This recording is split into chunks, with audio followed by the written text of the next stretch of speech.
नमस्कार मंडळी, राम राम. कसे आहेत सर्वजण? मजेत ना? मजेतच असायला हवं. सकाळ सकाळी इकडे मी पालक पराठे बनवलेले आहे. तर दानेश पण खूप मजेमध्ये खात आहे. ओवीचं खाऊन झालं आणि त्यानंतर आज एकादश आणि सोमवार दोन्ही एकाच दिवशी आलेले आहे.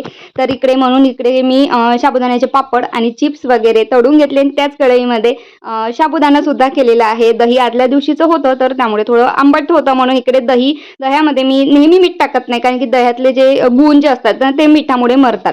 तर म्हणून दह्यामध्ये नेहमी साखर टाकूनच खावी. तर म्हणून थोडंसे मी मीठ टाकलं आणि त्यानंतर मला आवाज आला, झालं का गं फराळाचं म्हणून. तर मग ते पाहताच तर वाकून बघितलं तर माझ्या भोळ्याला भूक लागली होती आणि मी इकडे नैवेद्य वगैरे करून घेतला.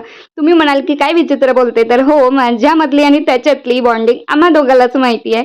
तर म्हणून इकडे मी छान असं नैवेद्य वगैरे करून घेतला. देवदाणी सकाळी धुवून घेते, इकडे रांगोळी वगैरे काढून घेतली, मी पूजा करून घेतली माझी. आणि त्यानंतर राव बघा, आता शेतातून आले ना, वेळ झाला ड्युटीवर जाण्यासाठी, म्हणून इकडे दही साबुदाणा पापड चिप्स वगैरे सगळा काला करून ते फराळाचं करून घेते. आणि त्यानंतर रावांच्या गाडीवर निघाली हॉस्पिटलमध्ये जाण्यासाठी, म्हणजेच वानाडोंगरीला शालिंदाई मेघेमध्ये. तसं तर माझा आणि हॉस्पिटलचा तर 36चा आकडा आहे. वर्ष 2-2 वर्ष होऊन जातं मी कधी म्हणजे हॉस्पिटलमध्ये जात नाही. पण असं काही झालंय की माझंच मी विचित्रपणा करून घेतलाय, त्यामुळे मला हॉस्पिटल धाव घ्यावी लागली. आणि नक्की काय असं झालेलं आहे ते मी पुढच्या मिनी ब्लॉगमध्ये नक्की सांगेल. तर पुढचा मिनी ब्लॉग नक्की बघा. तोपर्यंत मजेत राहा. बाय.